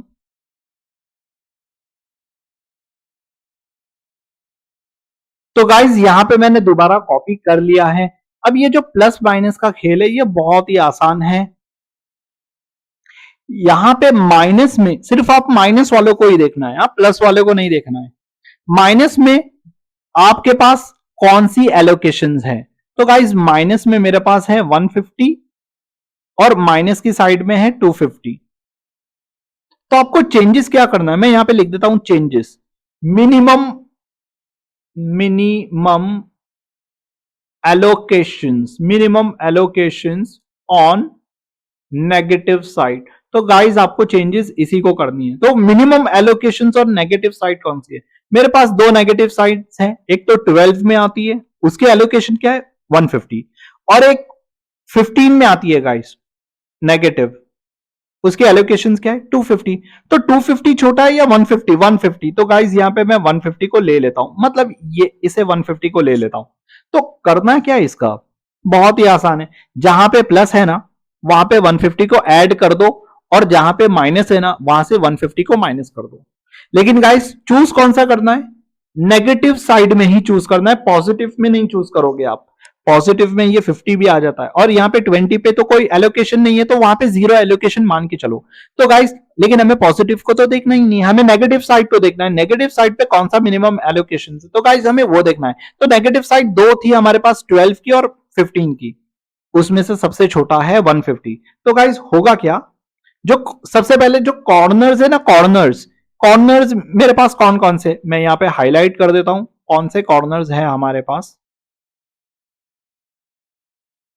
तो गाइस हमारे पास ये वाला कॉर्नर है, ये वाला कॉर्नर है, और 6 वाला कॉर्नर है, और 15 वाला कॉर्नर है।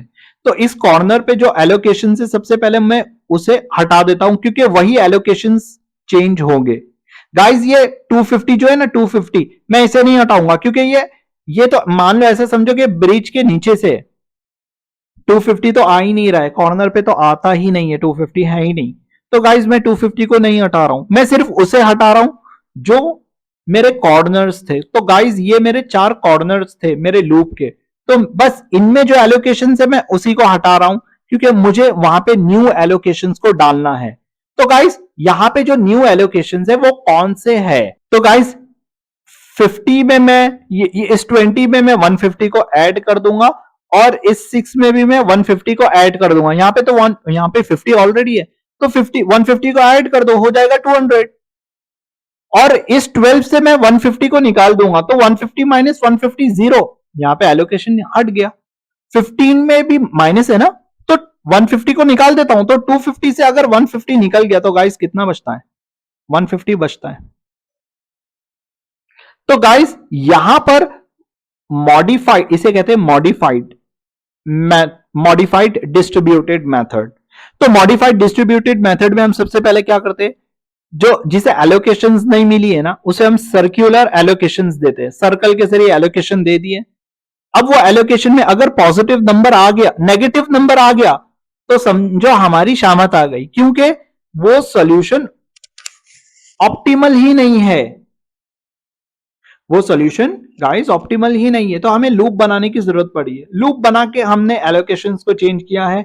अब हम दोबारा u और v को यहां पर अप्लाई करेंगे और चेक करेंगे कि हमें अब दोबारा पॉजिटिव मिल रहा है या नहीं। तो गाइस मैं यहां पे लिख देता हूं u और यहां पे लिख देता हूं v। अब आप मुझे सवाल मत पूछना कि यहां पे जीरो मैंने क्यों लिखा है, ये स्टैंडर्ड है, तो मैं यहां पे जीरो लिख देता हूं। तो गाइस अब इस रो में कौन कौन सी एलोकेशंस है, तो एक तो 6 है और एक है 20। तो मैं दोनों जगह वैल्यूज को फाइंड आउट करता हूं। सबसे पहले मैं 20 पे कर देता हूं, चलो 15 और 17 को मत देखो, 20 को देखो, क्योंकि रो यही है। तो गाइज मैं यहां पे लिख देता हूं formula u plus V equals to C. अब मेरा u क्या है, u है गाइज 0, v क्या है वही तो मुझे पता करना है, और कॉस्ट क्या है, यहां पे कॉस्ट है 20, तो मैं लिख देता हूं 20। तो गाइज ये तो 0 हो गया ना, इसको हटा दो, v मेरा क्या है 20, तो मुझे यहां पे 20 मिल गया। अब इसी तरीके से गाइज मुझे क्या निकालना है, मुझे निकालना है इस 6 के लिए। तो यहां पे कॉस्ट कितना है 6, v नहीं पता, वही निकालना है, u मेरा 0 है, तो गाइज v मिल गया 6, तो मैंने यहां पे डाल दिया 6 को। अब गाइस क्या इस 6 की मदद से मैं कुछ और निकाल सकता हूं, मैं तो कुछ भी नहीं निकाल सकता हूं, क्योंकि इस 6 के लिए बस एक ही एलोकेशन है, जो जिसपे हमें ऑलरेडी 0 हमने खुद ने लिखा है। तो गाइस अब मैं 20 को यूज करता हूं, 20 पे दो एलोकेशन है मेरे पास, तो थोड़ा सबर करके मैं एक एक करके लेता हूं। सबसे पहले मैं 15 को ले लेता हूं, तो मैं यहां पे कॉस्ट लिखता हूं 15। वी क्या मुझे पता है, हाँ इस बार वी 20 है, 20। और गाइस यू कितना है वही तो पता करना है, तो मैं यू लिख देता हूं। अब ये 20 यहां पे जाएगा गाइस, तो क्या होगा 15 ऑलरेडी इधर ही रहेगा, वो अपनी जगह से नहीं हटेगा। 20 जब आएगा तो वो हो जाएगा माइनस, जो फाइंड आउट करना होता है उसे हमें अकेला करना होता है। तो यू अकेला हो गया है, 15 माइनस 20 कितना होगा गाइस, यहाँ पे होगा 5, और बड़ा नंबर है 20, 20 की साइन है माइनस, यहाँ पे लिख दूंगा माइनस। तो गाइस मुझे यहाँ पे मिल गया माइनस, मैं यहाँ पे लिख देता हूँ माइनस। तो ये मैंने निकाल लिया है 15 को। अब मैं निकालता हूं 17 को। तो 17 के लिए गाइस क्या है, मैं यहां पे इसे कर देता हूं क्लीन। कॉस्ट कितना है 17, वी कितना है 20 और यू कितना है वही तो निकालना है। 20 जब इधर जाएगा गाइस उसकी साइन चेंज हो जाएगी तो हो जाएगा माइनस। तो गाइस मुझे मिलता है -3। मैं यहां पे लिख दूंगा -3। अब कौन से एलोकेशंस बच गए गाइस, ये बचा है ना, तो मैं इसको -5 के जरिए ऐसे नीचे उतार देता हूं। यहां पे मुझे फाइंड आउट करना है। तो गाइस मैं इसे नीट और क्लीन दोबारा कर देता हूं। यहां पे कॉस्ट कितना है, कॉस्ट है 6, वी कितना है गाइस, वी है -5 बराबर। नहीं, वी वी वी ही तो हमें निकालना है। यू कितना है -5। तो गाइज वी को अकेला इधर ही रखो, 6 यहां पे आके वैसे ही रहेगा। -5 जब यहां पे आएगा उसकी साइन हो जाएगी चेंज, हो जाएगा +5। तो मुझे मिलता है 11। मैं यहां पे लिख दूंगा 11। अब गाइज ये नंबर बच जाता है तो इसको मैं -3 की हेल्प से नीचे उतार सकता हूं। कैसे, अब आप खुद बताइए, आप खुद समझदार हैं। कॉस्ट कितना है, ये है कॉस्ट 7। मैं यहां पे लिख दूंगा 7। वी कितना है गाइस, वही तो निकालना है, तो प्लस उसकी साइन है। यू कितना है -3। अब ये -3 यहां पे जाके क्या होगा आप खुद बता लो, प्लस हो जाएगा। तो मुझे कितना मिलेगा, 7 + 3 कितना होता है 10। तो यहाँ पे गाइस मुझे मिलने वाला है 10। तो इस तरीके से मैंने यू और वी को निकाल लिया है, लेकिन गाइस पिक्चर अभी बाकी है।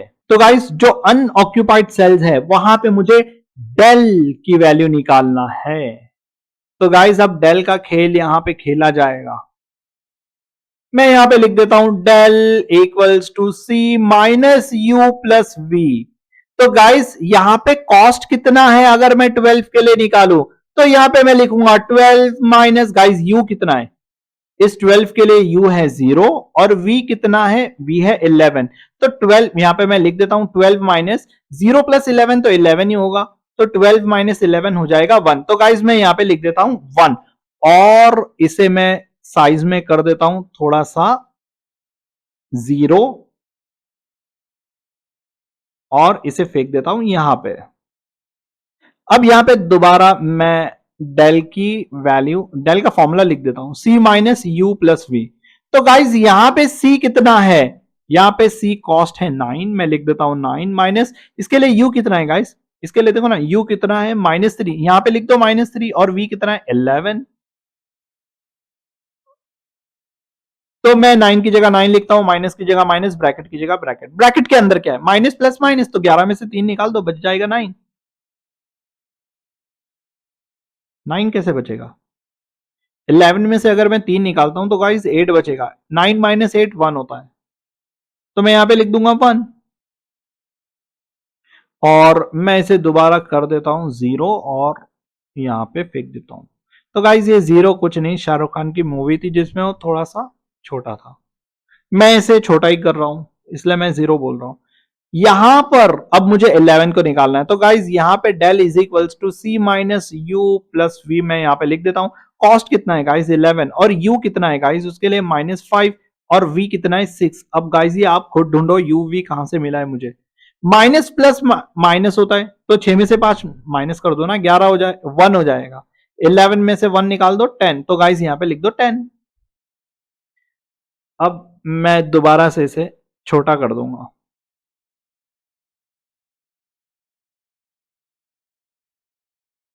और इसे यहां पे फेंक देता हूं। अब गाइज मैं दोबारा डेल निकालता हूं। डेल का फॉर्मूला क्या है, सी माइनस, यार ये फॉर्मूला लिख लिख के तो एकदम नींद में भी यही बड़बड़ाता हूं मैं। सी यहां पे कितना आएगा, तो मैं इसके लिए निकालता हूं। सी मेरा है 15 माइनस गाइज इसके लिए यू कितना है -3 और वी कितना है 6। अब मैं यहां पे लिखता हूं 15 माइनस और माइनस प्लस कितना होता है माइनस, 6 में से 3 निकाल दो 3 बचा, 15 में से 3 निकाल दो तो 12 बच जाएंगे। तो फिलहाल अभी 12 ही बज रहे हैं और रात के 12 यहाँ पे बज रहे हैं। मैं इसे यहाँ पे शिफ्ट कर देता हूँ और लिख देता हूँ 12 यहाँ पे। अब मुझे ये निकालना है तो गाइस जल्दी से मैं यहाँ पे फॉर्मूला लिख देता हूँ। अब फॉर्मूला आप खुद बोलो यहाँ पे क्या आने वाला है, मैंने ऑलरेडी लिख दिया है। अब C कितना है 25 माइनस यू कितना है 0 और V कितना है 10। तो 25 में से 10 निकाल दो। जैसे 25 में वैसे ही लिखूंगा, 0 प्लस 10 10 होगा। अब 25 में से 10 निकालो तो गाइस 15 होगा। मैं यहाँ पे लिख देता हूँ 15। तो मुझे बहुत देख देख के खुशी हो रही है क्योंकि कोई नेगेटिव नहीं मिल रहा है। नेगेटिव मिला तो दोबारा मुझे वही चीज करनी पड़ेगी। तो मैं यहाँ पे लिख देता हूँ डेल दोबारा equals to C minus U plus V. अब गाइस मुझे इस 12 के लिए निकालना है, तो सी मेरा है 12, कॉस 12 हो गया, यू है -5 और गाइस वी है 10। तो यहां पे बहुत आसानी से 10 में से 5 निकाल दो, 5 बचेगा। बड़ा नंबर 10 है तो उसकी साइन प्लस रहेगी, इसीलिए 5 की साइन भी प्लस है। 12 में से 5 निकाल दो तो यहां पे बच जाता है 7। अब मुझे उसे छोटा करने की जरूरत नहीं क्योंकि कोई नंबर बचा ही नहीं है निकालने के लिए। तो गाइस सारी डेल की वैल्यू मुझे पॉजिटिव मिली है। देखो ऊपर क्या मिली थी, लेस देन, डेल 0 से छोटा मिला था। अब मैं यहां पे लिखूंगा, यहां पे क्या लिखूंगा, इसी को कॉपी कर लूं। मैं इसे कर लेता हूं कॉपी और कर लेता हूं यहां पे पेस्ट। तो गाइस यहां पे डेल लेस देन 0 नहीं, सब 0 से बड़े, कोई नेगेटिव नहीं मिला है, 0 से बड़े, तो डेल की तरफ मुंह खोल दो। देयरफॉर सॉल्यूशन क्या है, ऑप्टिमल। तो यहां पे मैं लिख देता हूं सॉल्यूशन इज ऑप्टिमल। तो फाइनली गाइस मुझे सॉल्यूशन ऑप्टिमल मिल चुका है। अब अगर मैं अपने क्वेश्चन पे जाके देखूं, अपने क्वेश्चन में जब मैं झांक कर देखूं तो मुझे क्या मिलेगा, फाइंड इनिशियल बेसिक सॉल्यूशन। तो गाइस ये मैंने पहले ही कर दिया है। अब दूसरा देखते हैं, find the optimal solution to this problem. Optimal solution हमने निकाल दिया है, वो जो सबसे लास्ट में निकाला है यही तो था, यही तो है optimal solution. Optimal solution to this problem and determine the total cost. तो इसका टोटल कॉस्ट क्या रहेगा, तो गाइज इसका टोटल कॉस्ट निकालने के लिए मुझे फिर से, मैं इसको थोड़ा सा ऐसे ऊपर कर देता हूं। तो गाइज मुझे दोबारा यहां पे खेल को खेलना पड़ेगा। ऑप्टिमल कॉस्ट में निकालता हूं। तो गाइज मैं यहां पे लिखता हूं टोटल कॉस्ट। मेरा जो टोटल कॉस्ट है वो 6 मल्टीप्लाई बाय 200 है, प्लस 6 मल्टीप्लाई बाय 250 है, प्लस 20 मल्टीप्लाई बाय 150 है, प्लस 15 मल्टीप्लाई बाय 150 है, प्लस 17 मल्टीप्लाई बाय 100 है, प्लस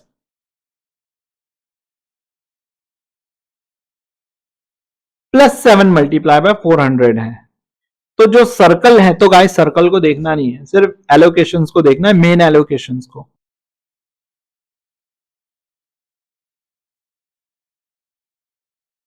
तो गाइस ये मुझे मिलता है 12,450 ओनली। गाइस एक यहां पे मिस्टेक हुई है, 250 में से अगर मैं 150 को माइनस करूं तो गाइस 100 बचता है। तो ये गलती मेरे पकड़ में आ गई है, मैं इसे लिख देता हूं 100। यहां पे कोई दिक्कत की बात नहीं, मैं इसे मिटा देता हूं और ये लिख देता हूं 100। तो 15 मल्टीप्लाई बाय 100 मुझे लिखना है। तो गाइज ये हो जाएगा 100 और ये हो जाएगा 1500। तो गाइज यहां पर मेरा जो सॉल्यूशन है वो बन जाता है ₹11,700 ओनली। तो गाइज ये था हमारा सॉल्यूशन। तो मैंने सेकेंड क्वेश्चन को भी यहां पे सॉल्व कर लिया है। ये मेरा था ए का मेरा सॉल्यूशन हो गया है, और भी ऑप्टिमल सॉल्यूशन चेक करना था तो डीजेनरेसी से मैं डाल दूंगा बी। ये मेरा बी है। अब गाइज मैं सी को सॉल्व करूंगा। Is the optimal solution unique, क्या ऑप्टिमल सॉल्यूशन यूनिक है? तो गाइज यूनिक होने के लिए आपको यहां पे क्या मिलेगा, मैं नंबर लाइन से आपको समझाता हूं। तो मैं यहां पे लिख देता हूं सी। तो गाइज हमारा जो सॉल्यूशन है वो कितने टाइप का है, सॉल्यूशंस है और उसकी टाइप है, और यहां पर कंडीशन डाल देता हूं। एक काम करता हूं, यहां पे लिखता हूं सॉल्यूशन की टाइप कौन सा है। एक तो है ऑप्टिमल, नॉन ऑप्टिमल, एक है यूनिक सॉल्यूशन, और यहां पे आएगा मल्टीपल सॉल्यूशन। तो गाइज ऑप्टिमल आपको कब मिलता है, जब ऑल पॉजिटिव मिलता है, मतलब जो डेल की वैल्यू है सबकी सब 0 से बड़ी होनी चाहिए। नॉन ऑप्टिमल कब मिलता है, अगर even one cell has negative, मतलब डेल की वैल्यू अगर लेस देन 0 आ गई तो आपको क्या मिलेगा,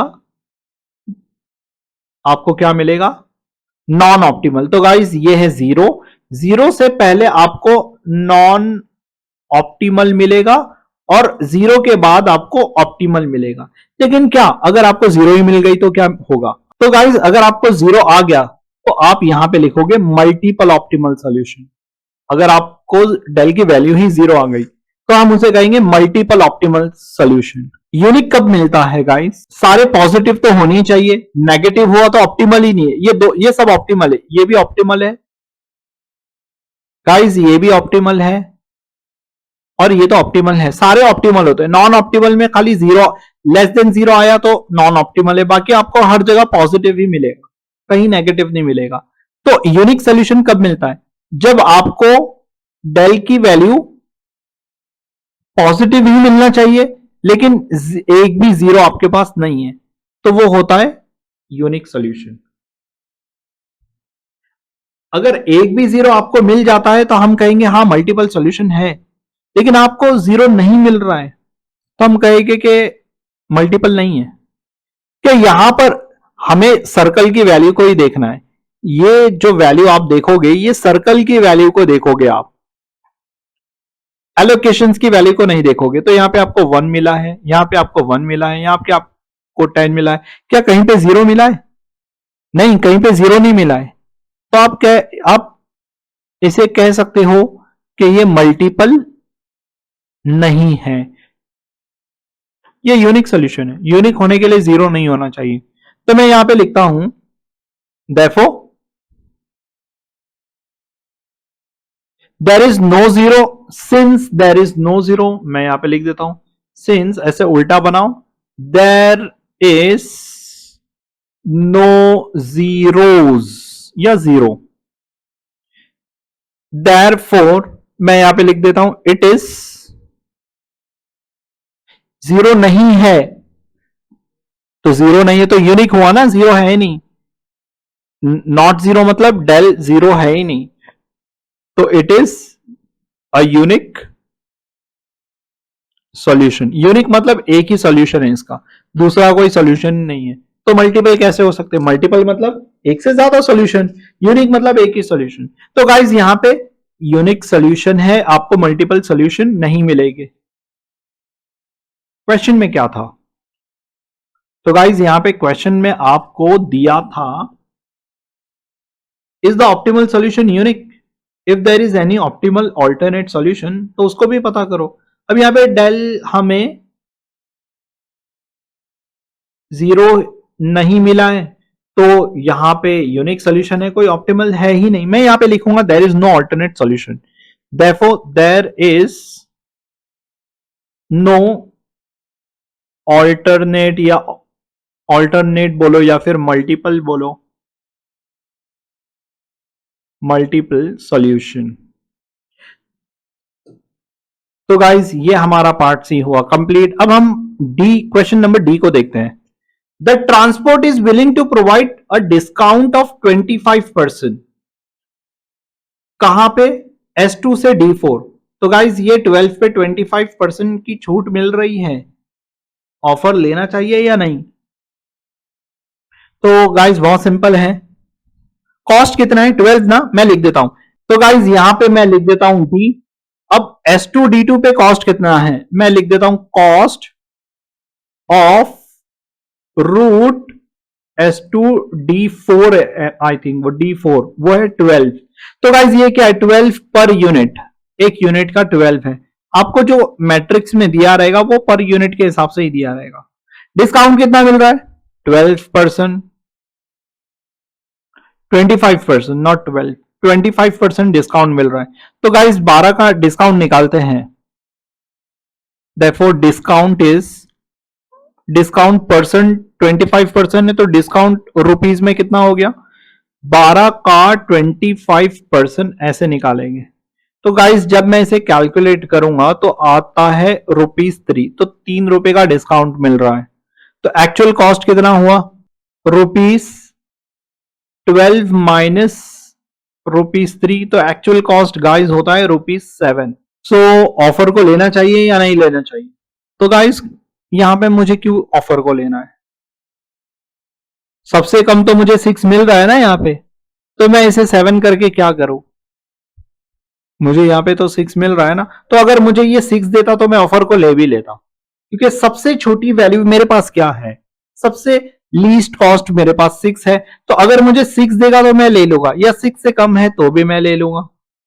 तो मैं यहां पे क्या लिखूंगा? Therefore the offer should not be accepted, should not be accepted, क्योंकि गाइज मेरे पास सबसे लीस्ट वैल्यू क्या है? 6। अब जब मुझे पता है कि 6 में मैं ट्रांसफर कर सकता हूं, मैं 6 को ही देखूंगा कि यही सबसे छोटा है, मुझे इतना ही डिस्काउंट दो, 6 कम से कम होना चाहिए। अब गाइस बारी आती है क्वेश्चन नंबर ई की। तो गाइस क्वेश्चन नंबर ई में क्या है? मैं क्वेश्चन ई को पढ़ता हूं। How the cost would be affected if it is decided to transport 50 units, S2 से D2 में ट्रांसफर कर दो, S2 से D2 में, D2 में तो कॉस्ट कितना आ रहा है? 11 रुपीज का कॉस्ट आ रहा है गाइस। तो कॉस्ट ऑफ S2 D2 कितना है? 11 रुपीज। तो गाइस मैं यहां पे लिख देता हूं S2 D2 का कॉस्ट क्या है? 11 rupees. Cost of S2 D2 equals to 11 rupees. अच्छा कितना ट्रांसपोर्ट करना है? 50 units are to be transported, therefore extra cost क्या होगा गाइस? टोटल कॉस्ट कितना हो जाएगा? 11 मल्टीप्लाई बाय 50, 550 रुपीज, जो कि मेरा एक्स्ट्रा कॉस्ट है। देयरफॉर मैं ये कह सकता हूं the total cost will increase by rupees 550. Therefore, the new total cost तो क्या हो जाएगा? 11,700 प्लस 550। ये 11,700 मुझे कहां से मिला था गाइस? ये मुझे मिला था यहां से 11,700 ऑप्टिमल सॉल्यूशन से। तो मैं यहां पे लिख दूंगा 11,700 प्लस 550। अगर मैं दोनों को ऐड करूं तो गाइस मुझे मिलता है 12,250 rupees. So that's it guys, ये था आपका सॉल्यूशन क्वेश्चन नंबर 1 का। आई होप कि आपको ये समझा है। अब मिलते हैं नेक्स्ट क्वेश्चन में।